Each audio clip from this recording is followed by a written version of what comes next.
Welcome on into this week's episode of Digging Deeper. I'm Matt Cordy, joined here by Pastor Gabe Kasper. We're just a bunch of scheming swindlers, just making our way down life's river with a raft jerry-rigged together. And I almost brought in a bucket of golf balls, but I wouldn't know how to hide it from you. I was able to hide that rock that I blammoed Marcus from, but that's right. Bucket of golf balls a little less inconspicuous. So it's tricky to hide. Yeah. Maybe next time. For sure. I'm sure those are still at the bottom of that creek over there. That's right. 24 Mile and Romeo Plank. That's where they are. If you ever want to find them, Macomb Township, Michigan. Yep. There's the lore behind that. But yeah, it was a great sermon you had titled Obedience last Sunday. And I think people have been enjoying this series on Haggai. I think there's a lot of ways that we can tie it into sort of where we are in today's, church even. Yeah. And I think seeing where they were, the first part of this chapter, and then these last really 4 verses still had a lot packed in there, a lot to break down in.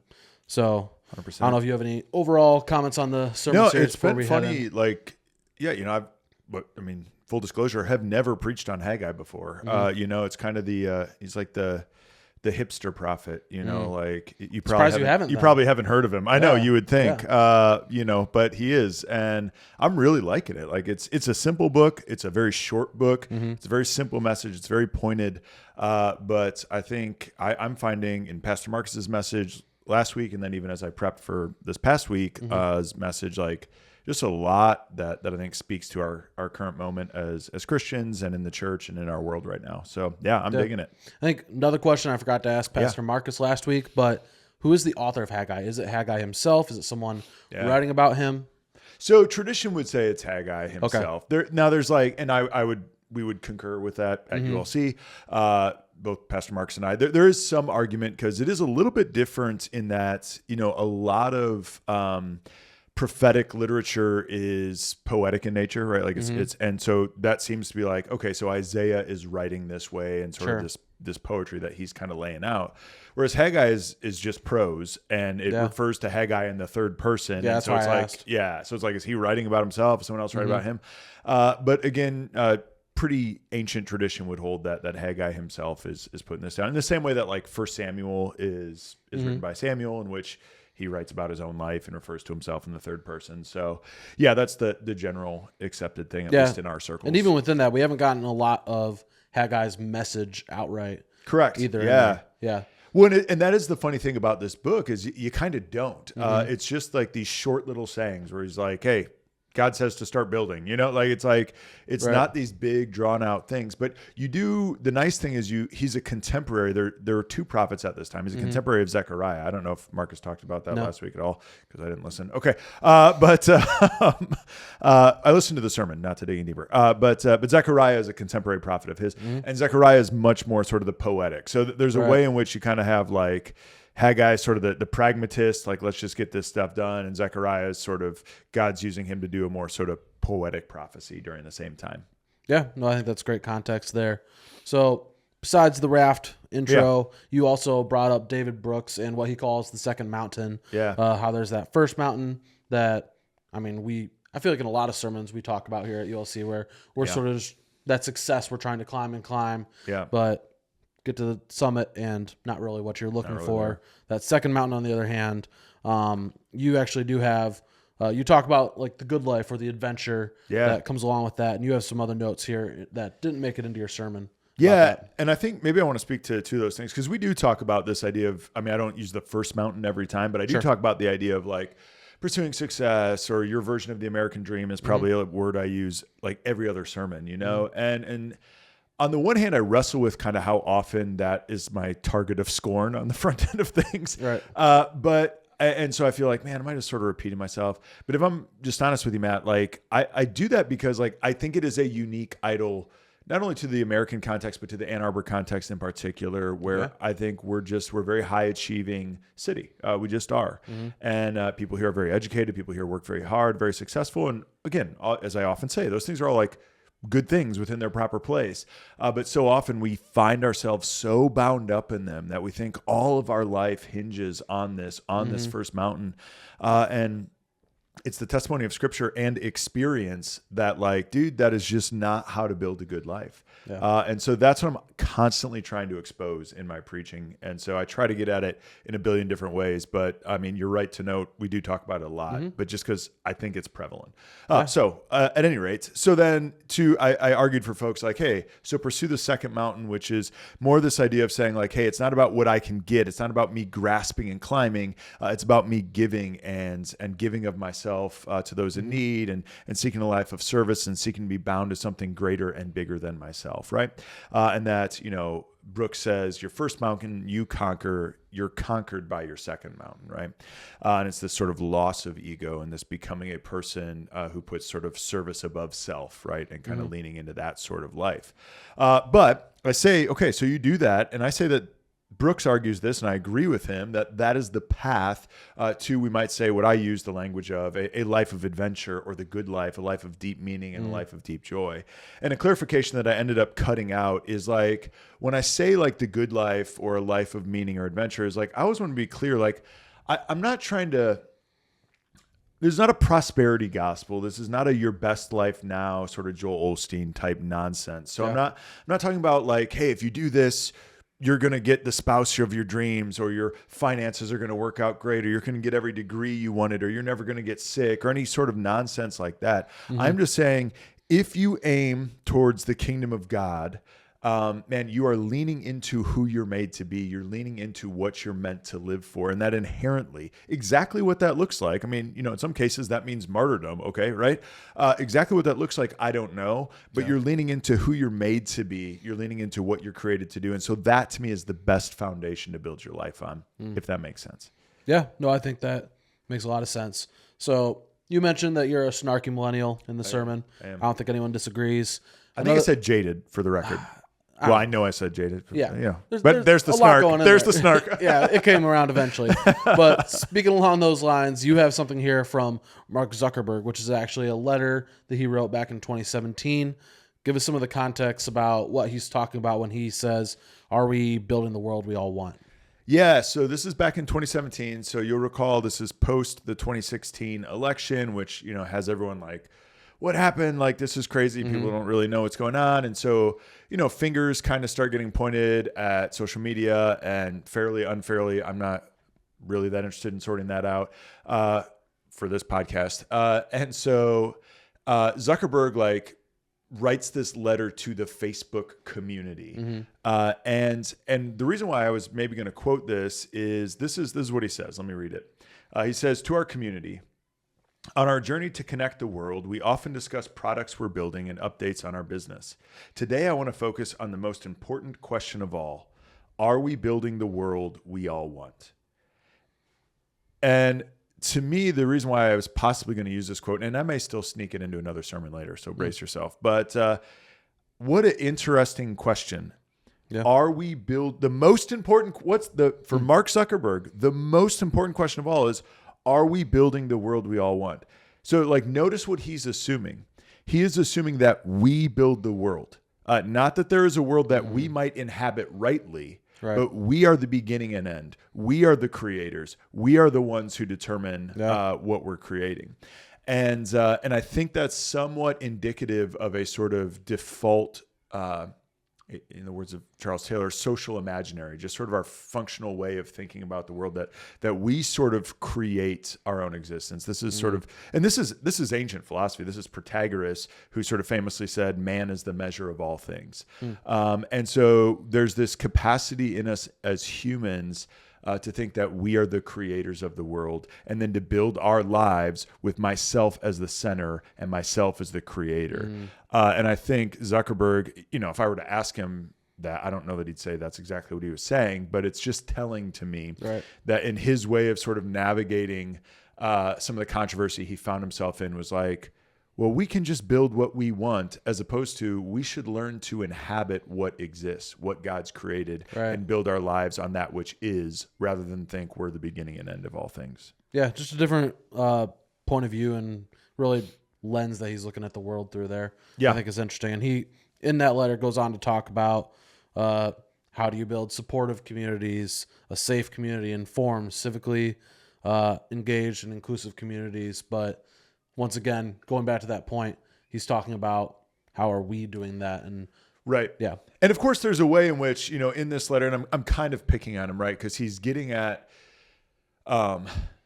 what's it really, when he says world, he means what sort of digital community are we creating? Like, that's what it means, which that's also somewhat telling that to him is the world, right? Yep. But nevertheless, and the things he outlines in this, like a supportive community, a safe community, informed, civically engaged, inclusive, like those, depending how you define all those things, but I think for the most part seem like pretty good things, things I'm for. But again, I would just ask him, like, on what basis do you want to build these things? On what basis do you think these things are important? And that's where I think, his opening line there just demonstrates to me, like, it's a guy who, and this I think is indicative of the tech world in general, is much more concerned about pragmatism than he is about truth. And this is kind of a famous Steve Jobs. I think it's Steve Jobs. It's someone. I could be misquoting him. But he says, like, in tech, truth isn't what matters. It's, is it useful? Like, I butchered the line, but that's the general thing. In Silicon Valley, it isn't what's true that matters. It's what's useful. And I think in some ways that becomes our default operating posture in 2025 as well. Yeah. All right. So moving along here, we have you have a whole portion here talking about the remnant, who's that 5% that go back, leave the Persian Empire to rebuild Israel and the temple. But you mentioned that we shouldn't pick on that 95% that does stay back. They sort of dig in, build roots back in the former Babylon Empire, now the Persian. But you also have some more context here in your notes that didn't even make it into the sermon here. Yeah. So actually, and if I can speak to one thing, first of all, is it 5%? Is 42,000 of 900,000 about 5%? That was all in my head, but I think so. Okay. I tried to do the math, and I'm very bad at math. And so I was like, I'm not going to try. I'm just going to say vast. Well, 900,000, 5% would just be 45,000. So it's a little bit under, A little bit. But you're like, you just did that in your head. Yeah. What'd you get on the ACTs? In math, 32. Yeah. Excuse me. Didn't know you were doing that well. Yeah. All right. I see you, Matt. I see you. I did much worse than that on math. ELA, language arts, crushing it, baby. Can imagine. But okay, moving along. I'm trying to find the exact quote, but it doesn't really matter. So I say, like, hey, let's not pick on the non-remnant, the people who stay behind in Babylon. And here's why. I mean, Jeremiah 29, we all know actually kind of the famous Jeremiah 29, for I know the plans I have for you, declares the Lord, right? But there's actually, it continues, and he talks about, he says, hey, build houses, plant gardens, live where I've sent you, live where you're in exile, get married, have kids, settle where you are, for in your prosperity, the city will find its prosperity. And so there's a certain, actually understood rightly, a missiological impulse we can even have, and I've actually preached the text this way, that we can have as Christians today to say, like, hey, I want to love the city of Ann Arbor well. I want to settle down here and not just be like, oh, it's this secular place. Right? No, it's like, I want to love this city and be part of it and find my prosperity bound up in its prosperity and that sort of thing. And so there's a way in which the 95% that stay are being obedient to a command of God and saying, like, hey, it's not wrong that they stayed there. It's okay that they do that. Additionally, we should recognize these are people, like, this is 50 years after they went into exile. And so you basically have the original generation that was there is mostly died off, statistically speaking. That's kind of going to be about where they're at. And so these are people who, for the most part, were either very young when they came to Babylon or were born in Babylon. Yeah. And so, like, Jerusalem's not really their home, you know? And so it's a pretty big ask to be like, hey, leave everything you've ever known, the sort of comfort you guys have accumulated in this foreign city, and go back to this decimated city that you don't really know anything about or have a deep connection with. And so there's a way, and even in the way Haggai reads, even in the way Ezra reads and Nehemiah read, which talk about the post-exilic narratives, where the people aren't, like, shamed for sticking around. Now, I do make the point, I do think they take the boring option. I think they take the option of, like, comfort instead of, like, sort of next level taking a risk for their faith type thing. But otherwise, I don't think we should pick on them too much. Yeah. So we talked about the millennials already. No, yeah. Might as well just keep it young and go with Gen Z now. You have a interesting perspective here from Ted Gioia. And I think it's actually pretty similar to what Zuckerberg is asking in a different light almost, if you want to talk about that. Yeah. So, and to clarify, you didn't know this. So this quote is not Ted Gioia himself. It's a letter from a Gen Z reader of his to Ted Gioia. So Ted Gioia is older than I am, but a Gen Z reader. So not a Gen Z. So right. But he quotes this, this person at length. So Ted Gioia is a cultural critic who I really like. I follow his Substack, The Honest Broker. If you're bored, check it out. Some of his stuff's good, some of it's not, but whatever. I find him very interesting. And he has a Gen Z reader who writes into him and says this: I want to share a report from someone living inside Gen Z. Many of us are worried, some even petrified about the future. Few of my peers feel able to envision a tangible future with prospects like our grandparents had. We know that something isn't right and are willing to do something about it. Despite what billionaires and CEOs may have planned for us, we remain hungry for change and determined to build a future that feels more meaningful for ourselves and for those who come after us. That leads to the question I'd love to have your input on. How can Gen Zers like myself engage more intentionally with the world around us? And what traps should we avoid as we navigate the times ahead that feel increasingly dictated by the Zuckerbergs and Musks of the world? All right, so you see the question there, right? Starts off with like, hey, as a younger person, Gen Z, a lot of my generation like doesn't share a sort of optimism for the future where you have like, I mean, you look throughout American history in particular, every preceding generation is optimistic about the future than they are about their current generation. Mm-hmm. This is the first time in U.S. history, at least, I don't know about the rest of the world, where actually the current generation is less optimistic about the future, right? And there's a number of reasons for that. Maybe it's climate change, maybe it's geopolitics, maybe it's our national politics, whatever, okay? Mm-hmm. And we can sort through all that. But this writer is definitely tying it into actually our relationship with technology. And that's one of the things that Gioia is often critical of. And so this person writing to Gioia is saying like, hey, what can we do to like build a life that isn't hopeless, to build a life where we're not dictated by, as I often like to say, algorithms and advertising, but where we become people who build like good lives, who build excellent lives, who have that sort of thing. And so I originally wanted to use this because I think he gets at a deep concern that I think a lot of Gen Z actually feel. And frankly, even as an elder millennial, like I feel as well, certainly as I think about my kids' future, but also even my own, where I'm like, I just am, I think many of us are just leery about what the future looks like. And so I just thought the way this writer in writing to Gioia gets at the concerns of the future, I thought it might be helpful to have that in a sermon. Do you want me to talk about Gioia's response? You read my mind. Is that right? Yeah, that where you're I was about to ask. Okay. So, and this is why I didn't end up using it for what it's worth, is Gioia's response is good. It just doesn't really fit my sermon. It just ended up being not specifically helpful towards like exactly what the Bible might talk about. It's not bad. It's just, it's wise, but not biblical, but not unbiblical. Does that make sense, Matt? Yeah. You doing okay? Let's hear it. Also, because I'm talking too much, are you Gen Z? What are you? It's blurry. I'm right on the cusp. You're a zillennial. Yeah, probably. Okay. I'd say I'm probably like a really young millennial. Yeah. Okay. I feel that. Okay.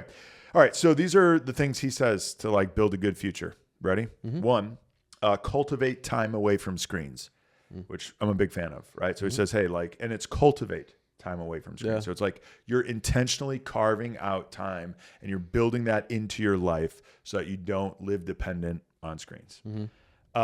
Two, connect with people in the flesh. It's easier than you think. Yeah. That's pretty good too, right? And so it's like actually connect with people IRL, you know, and find ways to do that. Be intentional about doing that. That's the second thing he says. Three, cultivate the new skills that will be rewarded in the future.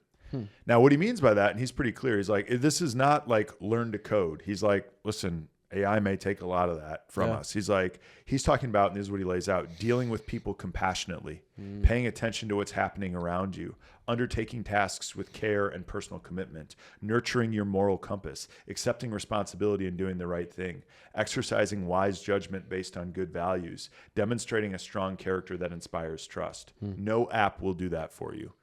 That's pretty good. Yeah. I was kind of like, oh, maybe I should have preached that because that was pretty good. Okay.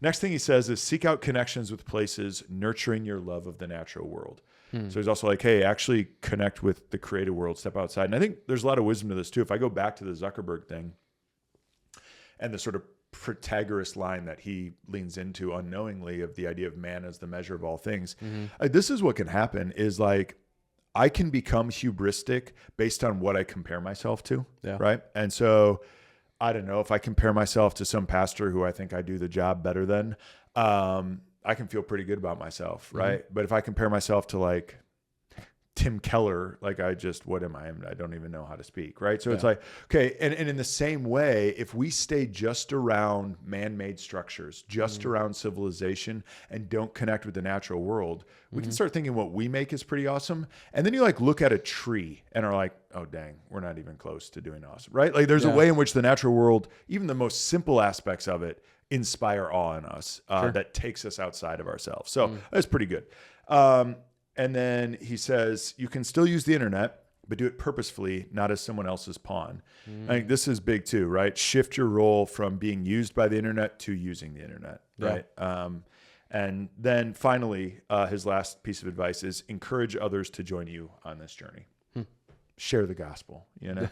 I mean, in some sense of living, I think, a more intentional and better kind of life. So it's pretty good wisdom that he gave. And I'm like, it's just tough because it's like, I can put it in there, but then I kind of got a caveat. I mean, this isn't exactly the Bible, but it's pretty wise. And it's like, all right. So that's why this podcast is so helpful, Matt. Yeah. We'll do the mental gymnastics here, trying to weave it all in. Yeah.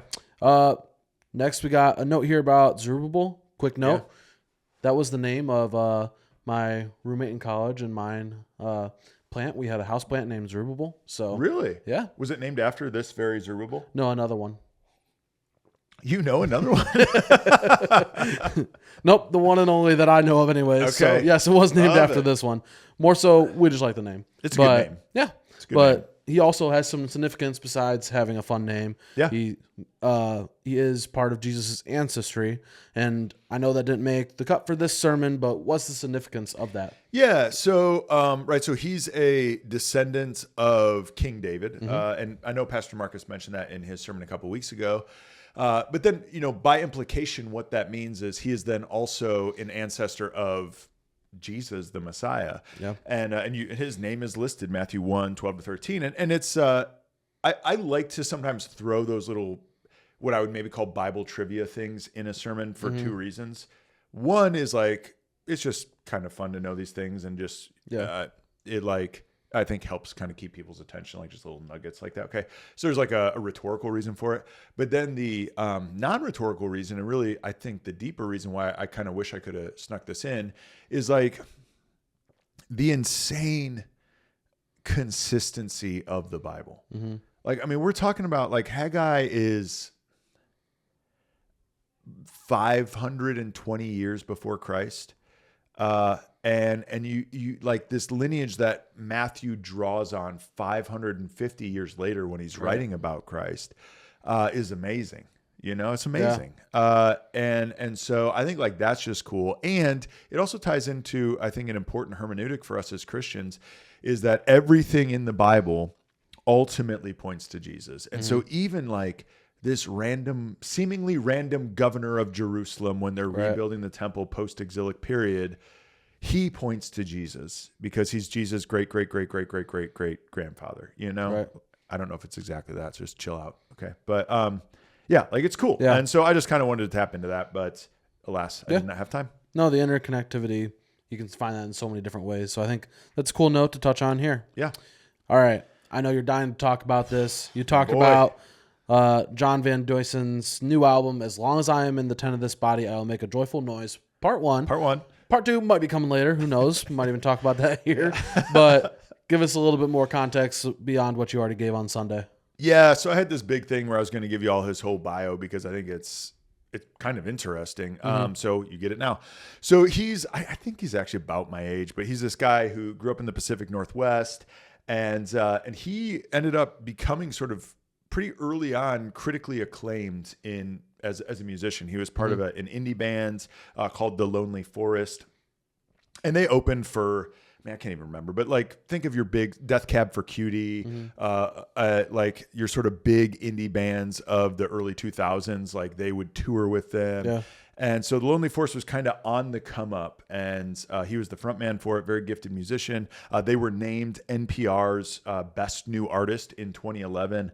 And so they're kind of in that scene, and he's like fine. He doesn't have some big like substance abuse problem or something like that, but he just sort of has some mental health struggles, and kind of inside, he just sort of feels like he's losing himself. Like he's just not, like something's not right. And he grew up in the church, and he actually tells this funny story in an interview I listened with him, where he grew up in the church, and he never went to college because his band started taking off pretty early, but he went to one intro to philosophy course at community college.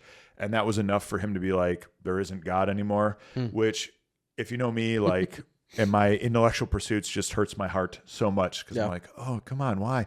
But at any rate, so he kind of abandons religion, even though he grew up in the church, and so goes on, gets success in his career, is kind of this like, they're loving him on Pitchfork and on NPR and all this stuff, and he's just not settled in his spirit. Something's not right. He just feels like he's losing himself. And his dad, who's seems like a pretty faithful dude, seems like a good dad, like has him read a book, kind of making the case for Jesus being who he said he is. Yeah. And he reads it and is like convinced by it.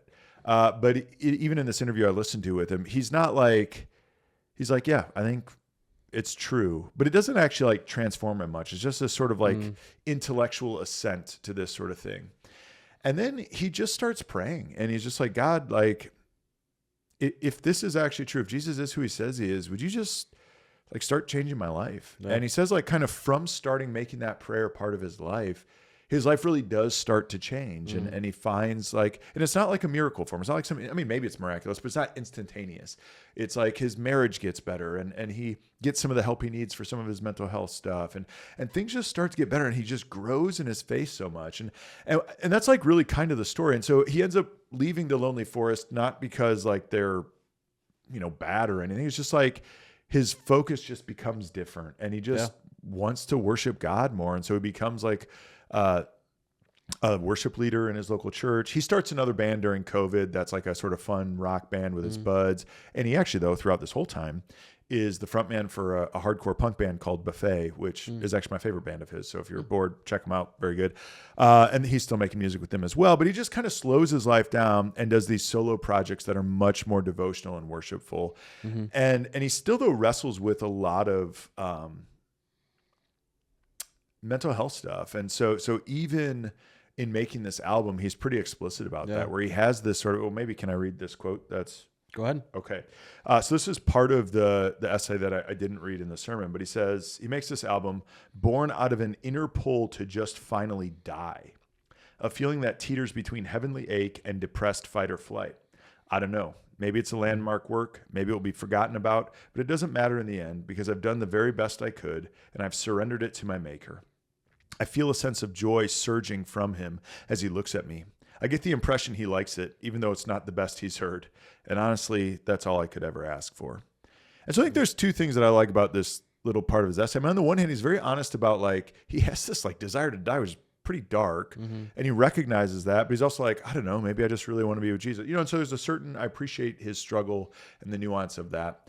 But then even how he thinks about his work, to me, actually gets about that second mountain kind of life, actually, where he's got a certain release where he's like, man, I want to do the absolute best I can, but ultimately, man, I want to serve God, and I want what this is to serve God. And I think God's happy with it. And even if it's not the best thing he's ever heard, I like to think he's smiling at me, and that's all I need. Like, that's his sole aim in life, And I think it's just kind of powerful to see that in the life of someone. Yeah. No, I think so much that he could pull from that, but I think it is sort of funny how John Van Duysen, or however you say his name, I think in a lot of different ways, like I can almost see him being like an alternate universe of you. Just, oh, thank you. I don't know, just like a lot of the same interests and things, and I think ultimately I do think it's cool to see where he has ended up now, and just that journey that he's been on. I think that's pretty powerful. Yeah, I think there is. I do maybe see a lot of myself in him, just that sort of like, I don't know, constant existential angst, mental health stuff, but then also like really trying to live with God as ultimate and really try, and then actually finding God answers that and finding fulfillment in that and joy in that. So yeah. Towards the end of the sermon, you talk about the Sermon on the Mount, which in our last sermon series, we actually had several questions that were pulled from that as well. Yeah. But you talk about how we are temples. It's a place where God dwells uniquely, and He's present there. But you also have a note here, didn't make it into the sermon, but it's how we can actually squelch the presence of God through the opposite of obedience, disobedience. Yeah, that's right. I mean, and I did a little bit end up sneaking it in, not in the official manuscript that you have, but when I was kind of live, I riffed a little bit on this. But the idea being, I was critiquing, I think sometimes we can think of the Christian life as sin management, right? Nothing more than sin management. And that's just kind of boring, and it misses the bigger picture. And again, anti-sin, you should get, repent, turn from it. That's great. But like, if that's it, if I'm just like kind of checking off a list and not doing the naughty things, like what's going on here? And so that's where I'm like, man, it's because I want my life to be about bringing the presence of God wherever I am, because He lives inside of me. And so in the same way, so there's what we might call the positive aspect of the law and the negative aspect of the law. Okay. So if we take something like the fifth commandment and sort of Luther's explanation of it. So fifth commandment, you shall not murder. So the negative aspect of it is like, don't murder. The positive aspect, which also means like, don't physically harm someone else. Don't cut someone else down with your words, these sorts of things, right? But the positive aspect of it is build up your neighbor physically, give food to the hungry, help those who are hurting, that sort of thing, right? So there's positive and negative aspects to the law in general. And so we bring about the presence of God when we embrace the positive aspects of the commands. So when I feed the hungry, when I care for those in need, when I heal the sick, I'm bringing about the presence of God that way. And then we also diminish the presence of God when we don't follow the negative aspects of the law, meaning when I harm someone, when I'm greedy, when I literally kill someone, right? Like that sort of thing. And so that's kind of what I wanted to get at, was both the positive and negative aspects of the law, that we want to keep both of those things, because in as much as we seek to do that, I think God's presence is more manifest through us. Does that make sense? It does. It does. Okay. And when you were talking about that, you brought in 1 Corinthians 6, where he talks about you are not your own. And in my circles, pull that one in there. But I do think that I'm a big fan of TV, prestige TV. Yeah. And one of the newest shows that is out now is by the creator Vince Gilligan, who made Breaking Bad, Better Call Saul, was a creator on the X-Files as well.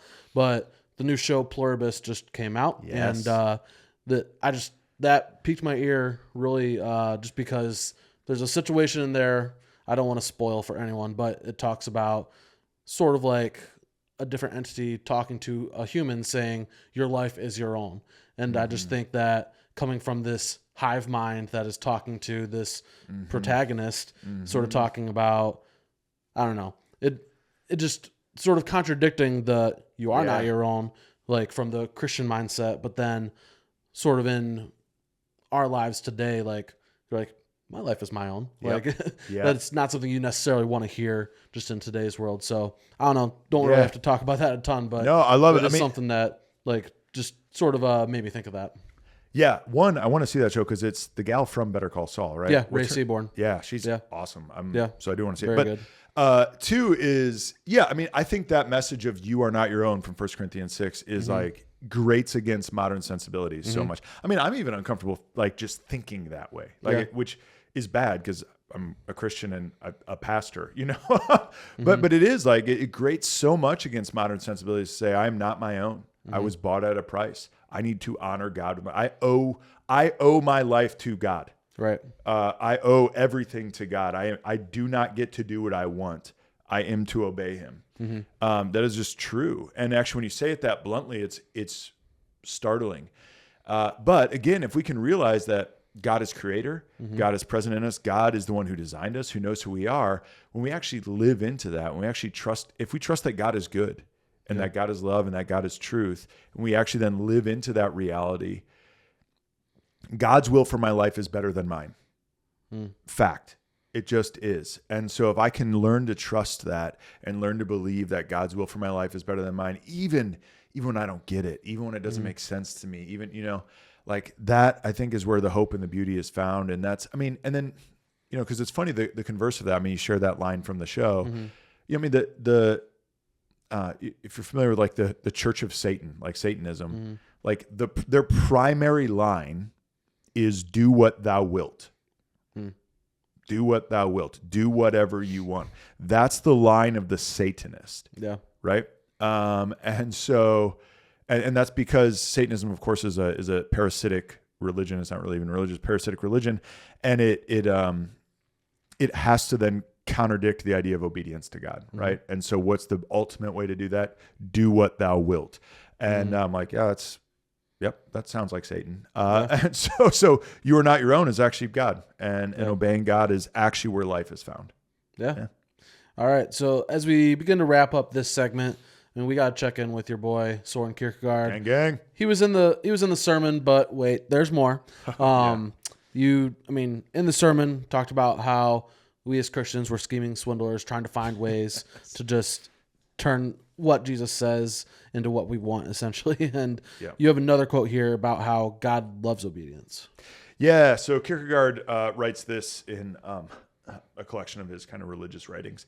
He says, "For God loves obedience more than good intentions or second best offerings.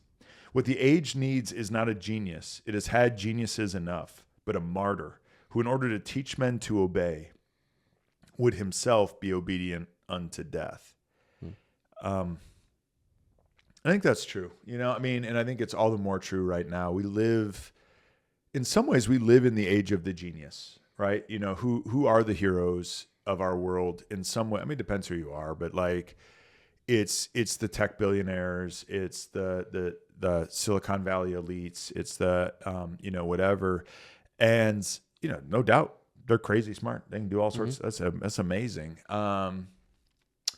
And yet we live at a time where it seems like so many of our souls are just like suffocating and drowning as a result of a world built by geniuses.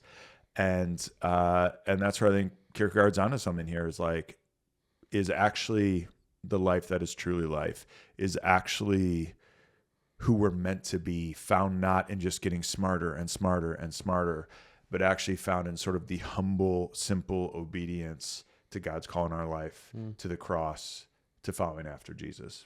And I guess I would say, and maybe there's a personal indictment of myself. I care about being smart.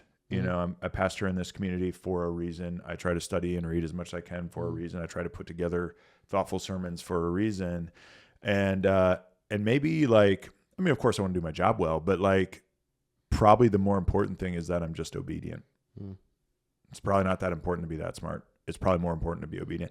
And in some sense, isn't this just true? I mean, I talk about her all the time, but I think of my grandma Kasper, who is not, she was certainly smart, but she was not super educated. She, she didn't, I don't even think she graduated high school, she was a farmer's wife in Barron, Wisconsin, but she was obedient, and she loved the people around her in her small town, and she loved the people near her, and she prayed daily, and she shared the gospel, and she was just this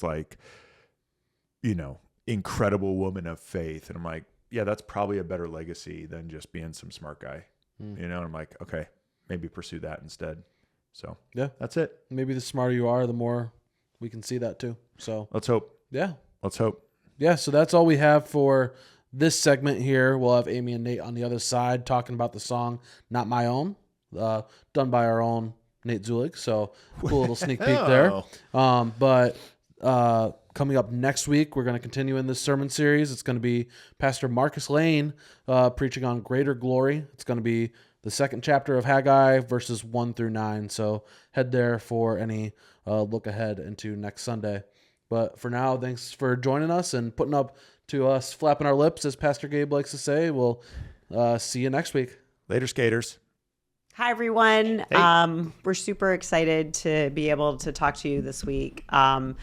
Loved Pastor Gabe's message this weekend. And I especially, I had one of those moments that I was super excited about, where we chose to put this song in, not really looking at the theme, because every week there are songs that not everything is going to apply directly to the message or the theme. And so we had put the song in because we really wanted to do it. It's one of your amazing songs.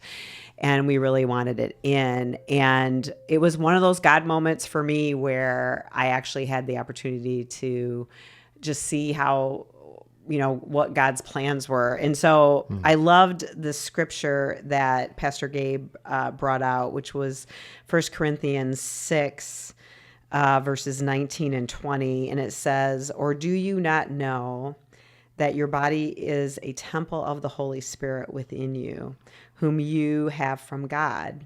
You are not your own, for you were bought with a price. So glorify God in your body." And I just love that.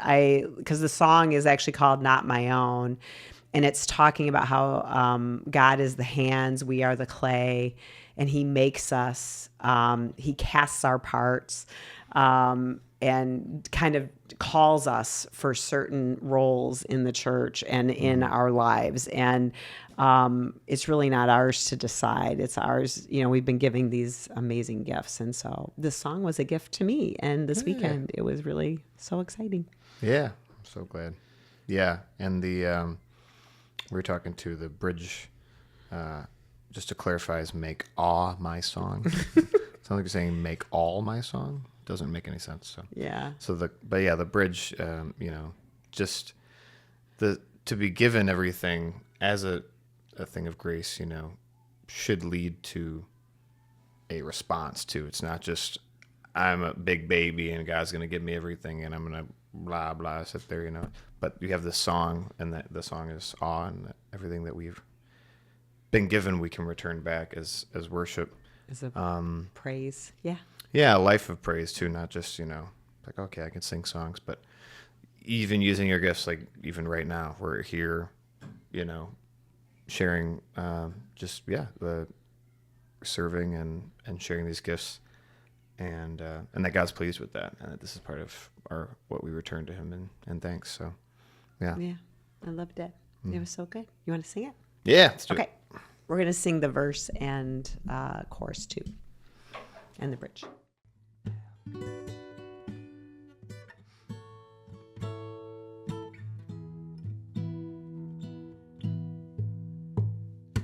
You are the hands, we are the clay.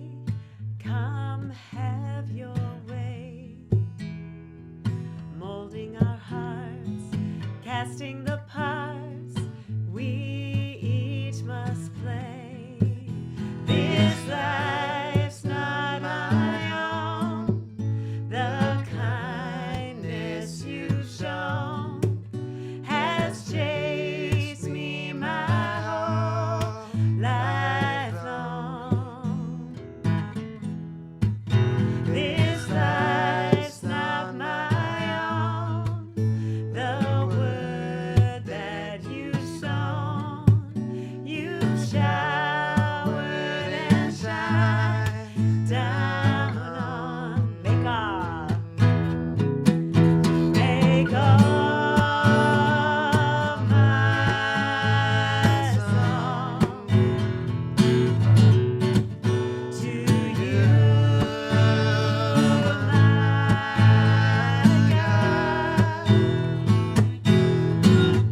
God. Make all my song to you, my God.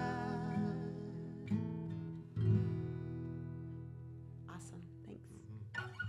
Thanks again, Amy and Nate, for walking through, Nate, your own song, Not My Own.